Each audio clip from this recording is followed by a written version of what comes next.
Runtuhnya Majapahit, sirna ilang ker taning bumi. Atas perintah Raden Patah, Senopati Demak Bintara dan Sunan Kudus menemui Adipati Terung, adik kandung Raden Patah, dengan membawa pasukan Demak Bintara. Adipati Terung diultimatum agar menyerah atau dihancurkan. Adipati Terung dalam dilema, pada akhirnya dia menyatakan menyerah kepada Demak Bintara. Beberapa minggu kemudian, Raden Patah datang dari Demak untuk melihat langsung kemenangan pasukannya. Raden Patah meminta semua laporan dari kepala pasukan Demak. Diketahui kemudian Prabu Brawijaya kelima berhasil meloloskan diri. Pasukan Bayangkara Majapahit atau pasukan khusus pengawal raja memang terkenal lihai melindungi junjungan mereka. Tak ada satupun kepala pasukan Demak yang mengetahui bagaimana pasukan Bayangkara bisa menerobos kepungan rapat pasukan Islam dan ke arah mana mereka membawa sang Prabu pergi. Raden Patah segera menyebar pasukan mata-mata untuk melacak keberadaan sang Prabu, dan Raden Patah sendiri segera melanjutkan perjalanan untuk bertandang ke pesantren Ampel di Surabaya. Dia hendak mengabarkan kemenangan besar ini kepada Janda Sunan Ampel. Di Surabaya, situasi anarkis pun menjala. Nyi Ageng Ampel begitu mendengar laporan Raden Patah, marah besar. Dengan tegas beliau menyatakan apa yang dilakukan Raden Patah adalah sebuah kesalahan besar. Raden Patah telah berani melanggar 3 peraturan kerajaan, yaitu yang pertama, dia berani melanggar wasiat gurunya sendiri, Sunan Ampel, yang mewasiatkan sebelum beliau wafat melarang orang-orang Islam merebut tahta Majapahit. Yang kedua, dia telah berani melawan seorang imam yang syah, seorang umaroh yang seharusnya tidak boleh dilawan tanpa ada alasan yang jelas. Dan yang ketiga, Raden Patah telah berani durhaka kepada ayah kandungnya sendiri, yang telah melimpahkan segala kebaikan bagi dirinya serta orang-orang Islam sebagai kerabat dan sahabat mereka. Nyi Ageng Ampel menangis. Ia tertunduk menangis kencang hingga akhirnya terduduk simpu di lantai. Raden Patah sadar, terkutuk hati nuraninya, dan dia ikut mencurahkan air matanya. Di depan Nyi Ageng Ampel, Raden Patah sujud mencium kaki beliau. Ia menangis meraung-raung menyesali perbuatannya. Dengan berurai air mata, Raden Patah meminta solusi kepada Nyi Ageng Ampel, dan Nyi Ageng Ampel memerintahkan kepadanya untuk segera mencari keberadaan Prabu Brawijaya kelima. Dan apabila sudah diketemukan, seyogyanya Prabu Brawijaya kelima dikukuhkan kembali sebagai seorang raja. Mendengar perintah itu masih bercucuran air mata dan emosional, maka Raden Patah berniat mencari ayahandanya sendiri bersama beberapa orang prajurit Demak, tapi Nyi Ageng Ampel mencegahnya. Dalam situasi anarkis seperti ini tidak memungkinkan bagi dia untuk mencari beliau sendiri. Dia khawatirkan akan terjadi kesalahpahaman. Dan sekarang di mata Prabu Brawijaya kelima, dirinya dan seluruh umat Islam yang menyokong pergerakan pasukan Demak tidak mungkin dipercaya lagi. Itu pasti. Jalan keluar yang terbaik adalah meminta Banunan Sunan Kalijaga atau Syekh Siti Jenar untuk mewakili dirinya mencari Prabu Brawijaya kelima. Dan apabila sudah bisa ditemukan, mohon kepada Prabu Brawijaya agar kembali ke Majapahit. Sudah bukan rahasia lagi di kalangan istana bahwa 2 ulama besar ini tidak terlibat dalam penyerangan Majapahit, karena Syekh Siti Jenar baru saja disidang oleh Dewan Wali Songo yang mengakibatkan hubungan beliau dengan Pariwali sekaligus dengan Raden Patah dalam situasi yang tidak mengenakan. Maka Raden Patah memutuskan untuk mengirim pasukan khusus menemui Sunan Kalijaga. Sunan Kalijaga dimohon menghadap ke pesantren Ampel atas perintah Nyi Ageng Ampel dan Raden Patah. Beberapa hari kemudian Sunan Kalijaga datang ke Surabaya. Beliau waktu itu berada di Demak Bintara, memfokuskan diri memimpin pembangunan Masjid Demak. Sunan Kalijaga, Nyi Ageng Ampel dan Raden Patah terlibat perundingan yang serius. Dan pada akhirnya Sunan Kalijaga menyetujui untuk mengemban tugas mulia itu. Beberapa hari kemudian laporan dari pasukan mata-mata atau intelijen Demak Bintara diterima Raden Patah. Diketahui ada konsentrasi besar pasukan Majapahit di wilayah Blambangan. Diketahui pula Prabu Brawijaya kelima ada di sana. Ada kabar terpetik Prabu Brawijaya hendak menyeberang ke Pulau Bali. Mendapati informasi yang dapat dipercaya seperti itu, Sunan Kalijaga diiringi beberapa santrinya segera berangkat ke Blambangan. Dia siap mengambil segala resiko yang bakal terjadi. Demi untuk menghindari kesalahpahaman, maka memakai pakaian rakyat sipil bisa yang tidak mencolok mata. Dia pun berangkat dan beberapa santrinya. Di setiap daerah yang dilalui, Sunan Kalijaga beserta rombongannya melihat banyak pemandangan-pemandangan yang sangat memilukan. Kekacauan ada di mana-mana di sepanjang perjalanan. Penduduk yang masih memegang keyakinan lama bentrok dengan penduduk yang sudah mengganti keyakinannya. Korban berjatuhan, nyawa melayang karena kepicikan dan kehausan harta dan tahta duniawi. Rombongan ini harus pandai-pandai memilih jalan. Kadangkala memutar kalau dirasa perlu. Mereka sengaja menghindari tempat keramaian. Mereka lebih memilih menerobos hutan belantara demi menjaga keamanan. Dan manakala mereka sudah tiba di Blambangan, Sunan Kalijaga menunjukkan statusnya dengan mengibarkan bendera putih tanda kencat senjata. Dia memasuki kota Blambangan yang mencekam. Para prajurit Majapahit terkejut melihat ada serombongan kecil orang-orang Muslim memasuki kota Blambangan. Mereka mengibarkan bendera putih. Mereka bukan tentara. Mereka tidak bersenjata. Serta kadang mereka dihadang oleh pasukan Majapahit. Dan mereka tidak diperkenankan masuk kota. Prajurit Majapahit siap bertempur. Namun Sunan Kalijaga menunjukkan siapa dirinya. Dia meminta kepada kepala prajurit agar menyampaikan pesan kepada Prabu Brawijaya bahwasanya dia Raden Said atau Sunan Kalijaga datang sebagai duta dan mohon menghadap. Karena Sunan Kalijaga beragama Islam, maka ketenangan terjadi. Rombongan kecil ini di ujung tanduk. Nyawa mereka terancam, namun mereka yakin prajurit Majapahit bisa membedakan mana musuh dalam medan laga dan mana musuh dalam status duta. Mereka tidak akan berani mencelakai seorang duta. Ketegangan sedikit mencair manakala ada pesan dari Sang Prabu yang mengabulkan permohonan Sunan Kalijaga untuk menghadap kepada beliau. Prabu Brawijaya tahu bagaimana menghormati seorang duta. Prabu Brawijaya pun tahu dari laporan para pasukan sandi intelijen bahwa Sunan Kalijaga bersama para pengikutnya tidak ikut melakukan penyerangan ke Majapahit. Sunan Kalijaga beserta rombongan bisa bernafas lega. Mereka segera menghadap Prabu Brawijaya dengan pengawalan yang sangat ketat sekali, sembari memegang persenjataan lengkap dan siap digunakan para prajurit Bayangkara. Menyambut kedatangan Sunan Kalijaga, mereka mengapitnya.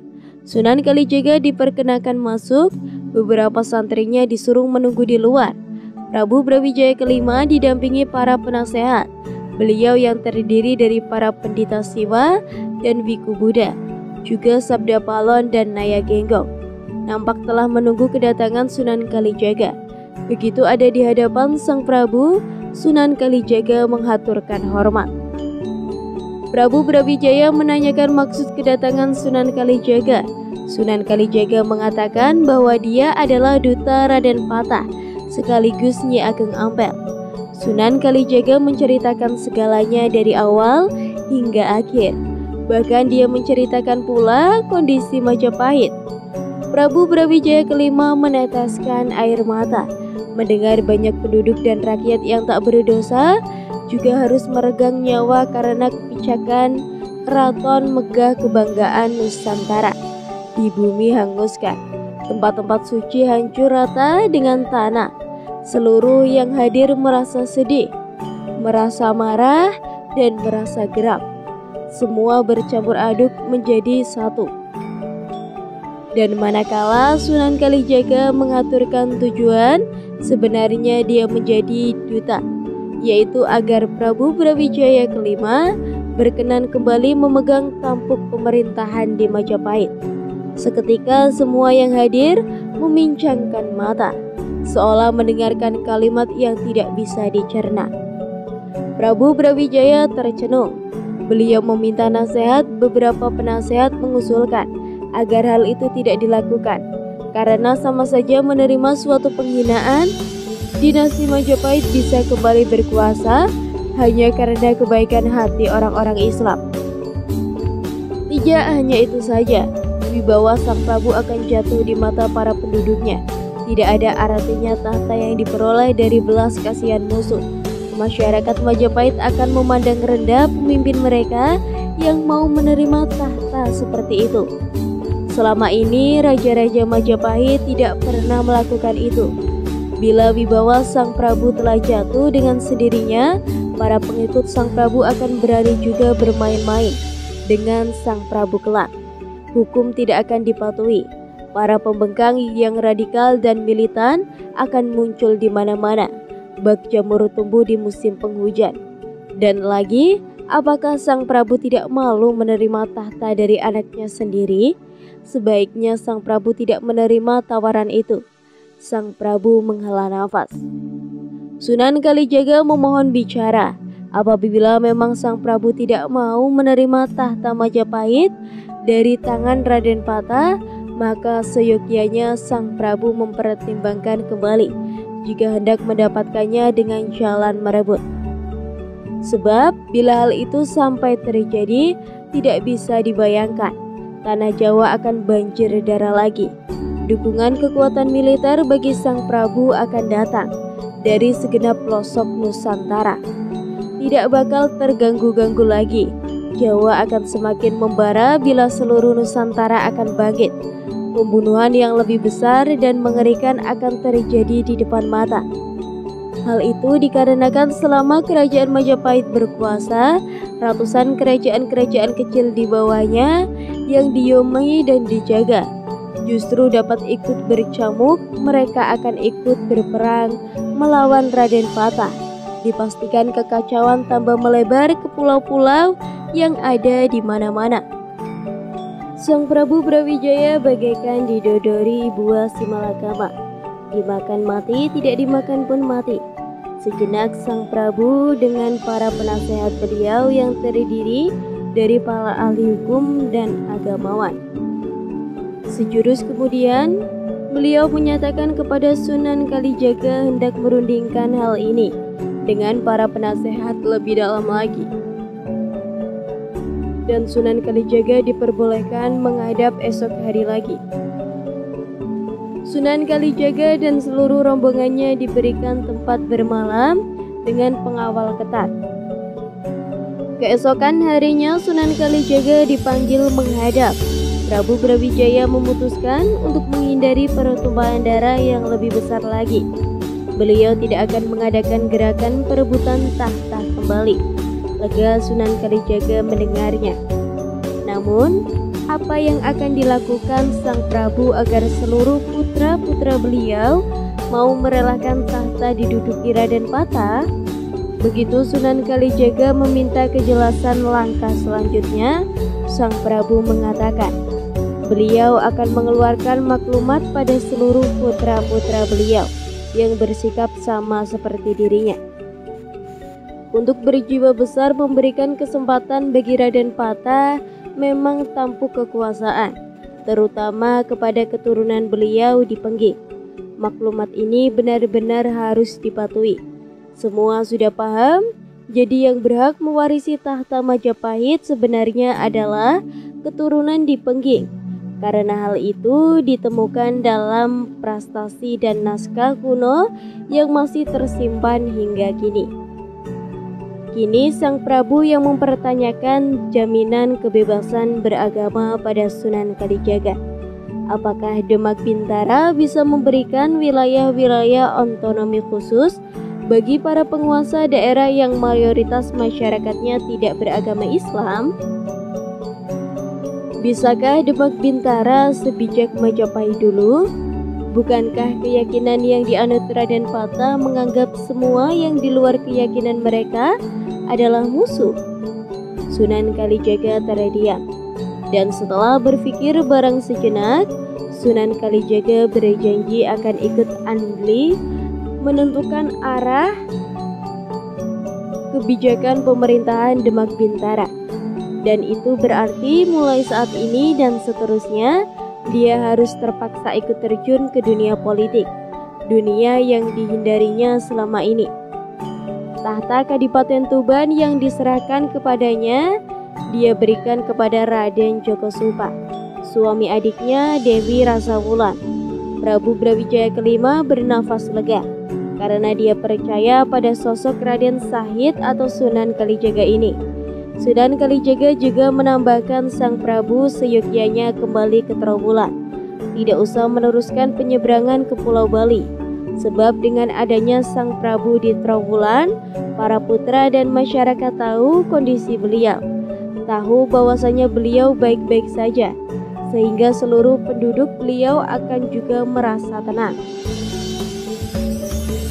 Kembali sang Prabu berunding dengan para penasehatnya.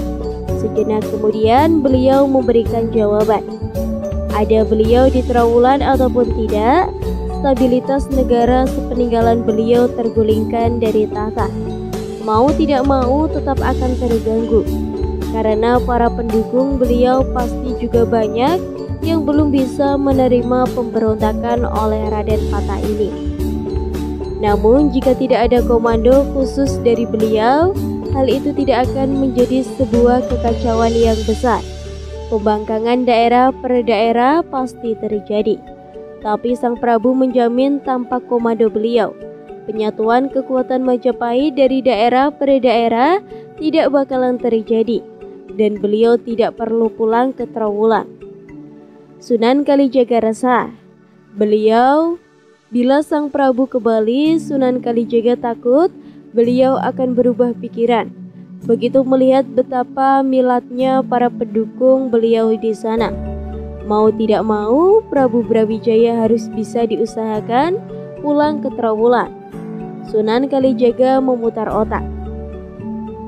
Sunan Kalijaga tahu hati Prabu Brawijaya sangat lembut. Dan kini Sunan Kalijaga akan berusaha mengetuk kelembutan hati beliau. Sunan Kalijaga memberikan gambaran betapa mengerikannya jika para penduduk beliau benar-benar siap melakukan gerakan besar senusantara. Tidak ada jaminan lagi bagi sang Prabu sendiri bahwa beliau tidak akan berubah pikiran bila tetap meneruskan perjalanan ke Bali. Sunan Kalijaga memohon Prabu Brawijaya harus mengambil jarak dengan para pendukung beliau. Nasib rakyat kecil dalam hal ini dipertaruhkan. Mereka harus lebih diutamakan. Sunan Kalijaga mendirikan kemungkinan-kemungkinan yang bakal terjadi jika sang Prabu tetap hendak ke Bali. Diam-diam Prabu Brawijaya berpikir. Diam-diam hati beliau terketuk. Kata-kata Sunan Kalijaga memang ada benarnya. Prabu Brawijaya tercenung. Beliau memutuskan pertemuan untuk sementara disudahi. Sunan Kalijaga diminta kembali ke tempatnya untuk sementara waktu. Dan Prabu Brawijaya ingin menyadari, ingin merenung tanpa mau diganggu oleh siapapun. Ketika malam menjelang, sang Prabu memanggil Sabda Palon dan Naya Genggong. Bertiga bersama-sama membahas langkah selanjutnya. Dan ketika malam menjelang puncak, Sabda Palon dan Naya Genggong berterus terang. Mereka berdua menunjukkan siapa sebenarnya jati dirinya. Diiringi semburat cahaya lembut, Sabda Palon dan Naya Genggong menampakkan wujudnya yang asli kepada Prabu Brawijaya. Prabu Brawijaya terpanjang, serta-merta beliau menghaturkan hormat bersembah. Kini malam ini untuk pertama kalinya Prabu Brawijaya bersimpuh. Siapa mereka? Masih dirahasiakan.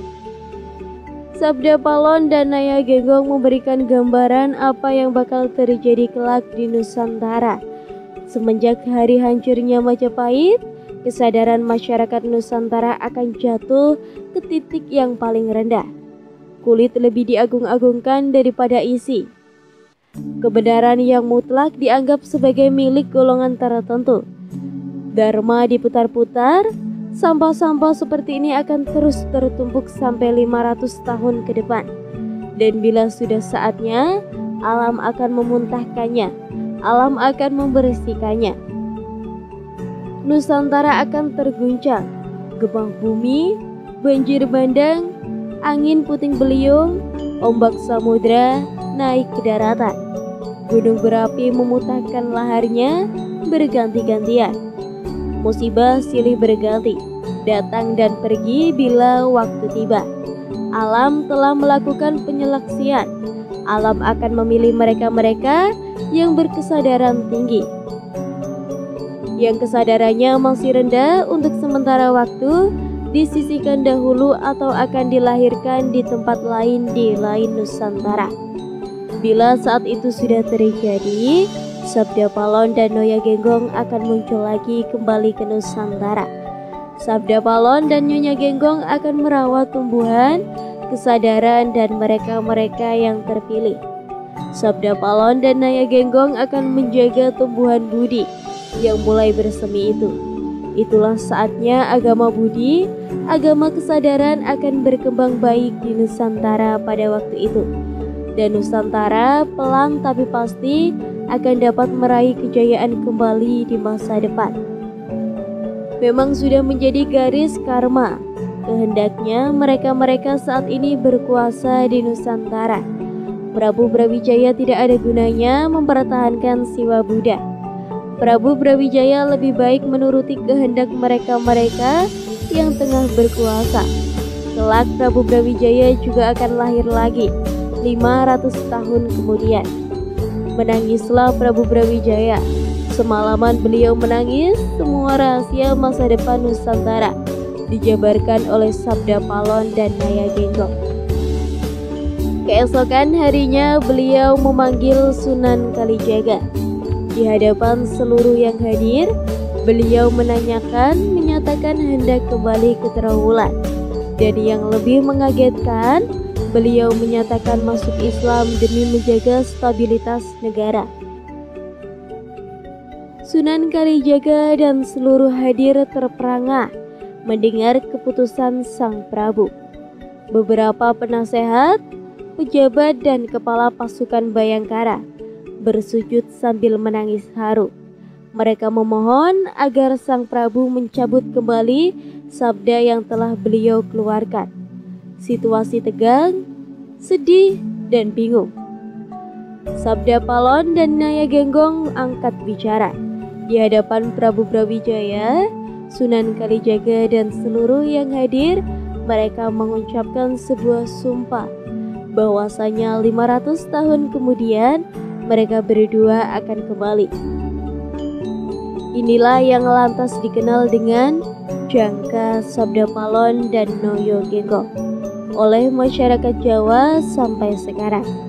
Selesai mengucapkan sumpah mereka, Sabda Palon dan Naya Genggong mencium tangan sang Prabu Brawijaya.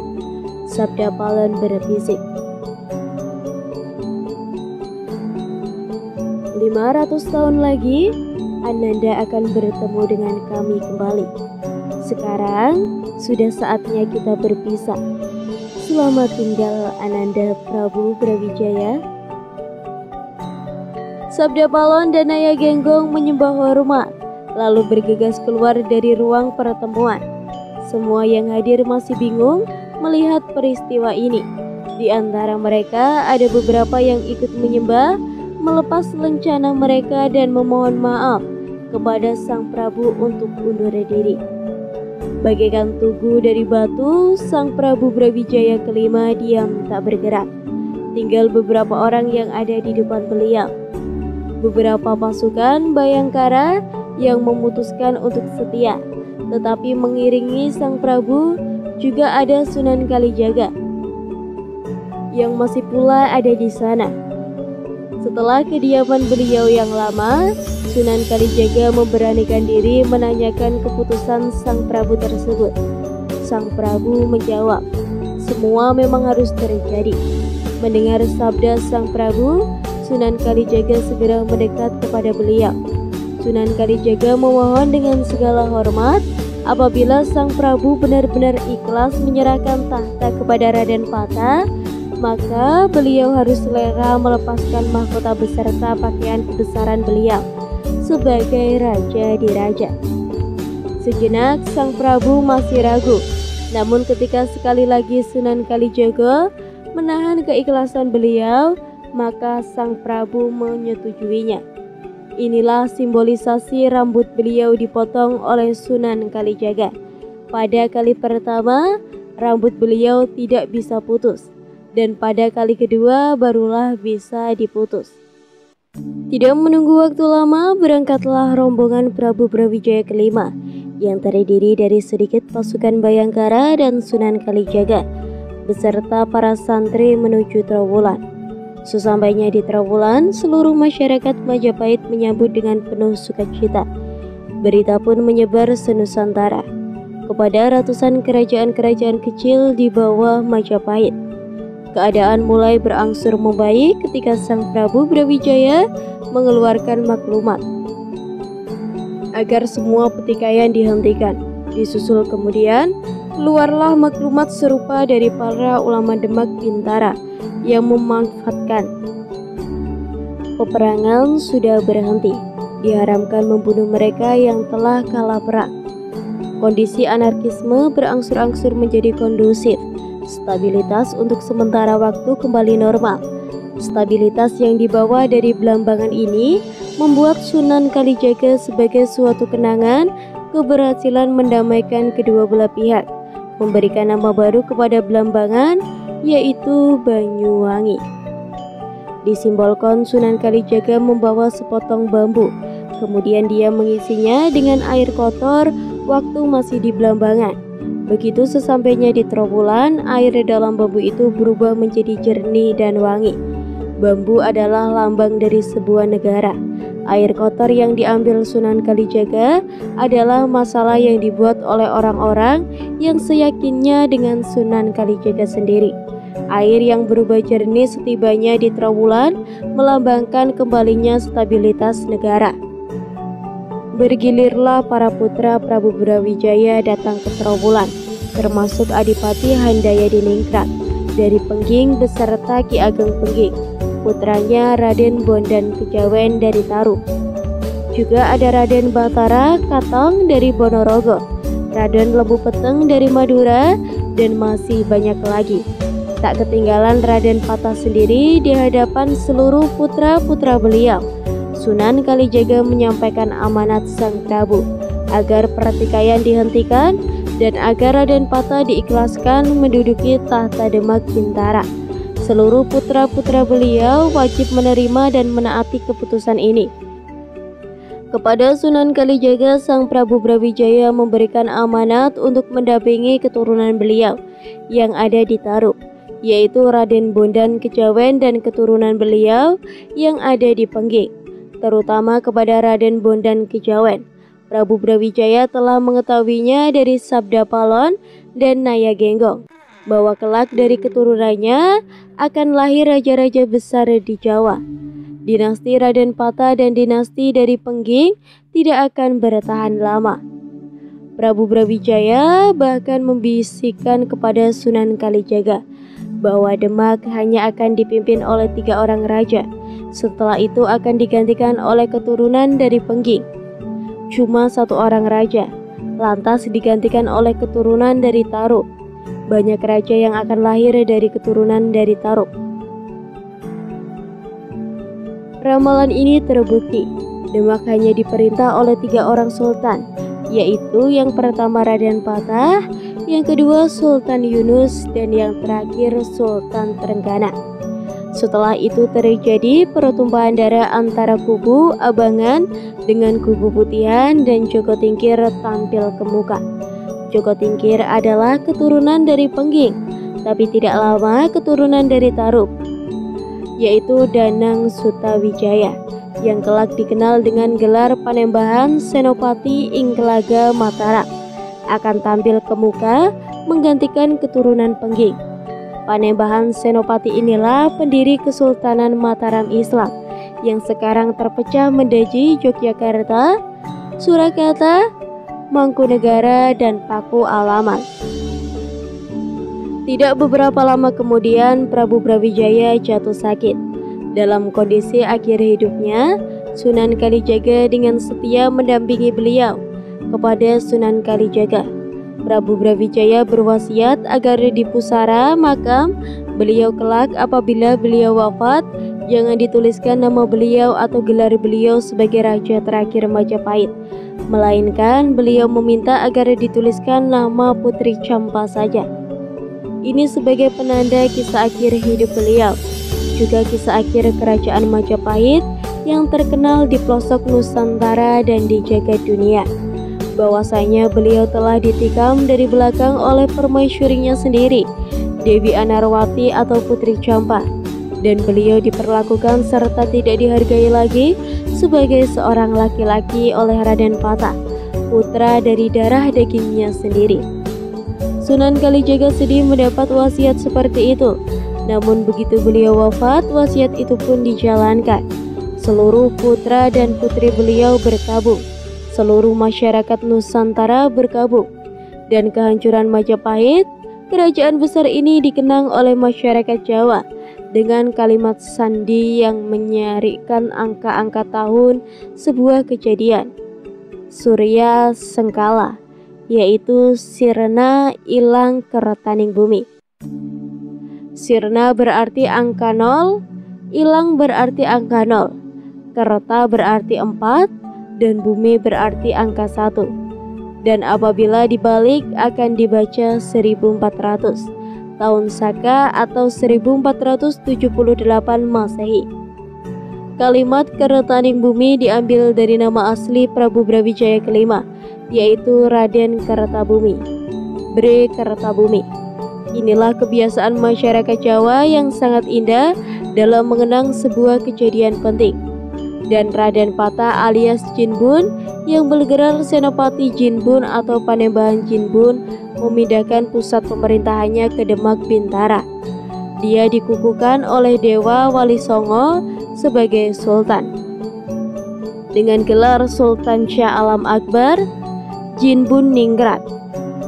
Adipati Raden Patah alias Jinbun bergelar Senopati Jinbun atau Panembahan Jinbun adalah pendiri dan Raja Demak pertama, memerintah tahun 1500 sampai 1518. Lahir pada tahun 1455 di kota Palembang. Meninggal pada tahun 1518 di Demak, Jawa. Anak Trenggana Raden Kikin. Orang tuanya Brawijaya, Siu Banci Brawijaya kelima. Cucunya Sunan Prawoto, Ratu Kalinyamat, Mas Cempaka, Pangeran Timur. Mantan pasangannya adalah Ashika. Keinginan orang-orang Islam akhirnya terwujud. Demak Bintara menjadi kekhalifahan Islam pertama di Jawa. Tapi pemberontakan dari berbagai daerah tidak bisa diatasi oleh pemerintah Demak. Wilayah Majapahit yang dulu luas kini terkikis habis. Praktis wilayah Demak Bintara hanya sebatas Jawa Tengah saja. Kemakmuran, kesejahteraan, kedamaian seolah menjauh dari Demak Bintara. Darah terus dan terus dan terus dan terus tertumpah tiada habisnya. Perubahan perkuasaan silih berganti. Nusantara semakin terpuruk, semakin tenggelam di peta perpolitikan dunia. Negara asing sebagai penjajah pun tertawa riang gembira. Disusul kemudian pada tahun 1596 Masehi, Belanda mulai datang ke Jawa. Nusantara semakin menjadi bangsa yang mental kerupuk, terlihat kering padahal melempem. Semenjak Majapahit hancur, berikut beberapa kerajaan-kerajaan kecil yang ikut musnah di bawahnya. Hingga sekarang kemakmuran hanya menjadi mimpi belakang bagi anak bangsanya. Kapan Majapahit bangkit lagi? Kapan Nusantara akan disegani sebagai kerajaan macan lagi? menangislah membaca sejarah bangsa kita. Menangislah kalian karena kalian sendiri yang telah lalai. Persatuan dan kesatuan selama ribuan tahun dari satu darah walaupun berbeda-beda fisik, kepercayaan, suku, ras, dan golongan tiba-tiba berubah membuat kita menjadi mudah iri hati, dengki, dan benci kepada saudara senusantara lainnya. Selama itu ratusan kerajaan kita selalu bersatu menjadi satu. Kini terkotak-kotak bagi sebuah lidi yang mudah patah. Bahkan banyak kerajaan yang telah hilang sejarah. Memang lebih banyak ditulis para pemenangnya. Namun sejarah adalah fakta dan fakta tidak bisa dilenyapkan karena fakta adalah sejarah. Cukup sekian cerita yang dapat saya sampaikan. Semoga bermanfaat bagi kalian semua. Mohon maaf apabila ada kesalahan kata atau ada kata-kata yang kurang kenan. Tetap dukung channel Babat Nusantara dengan cara like, komen, dan subscribe. Saya pamit. Rahayu, rahayu, rahayu.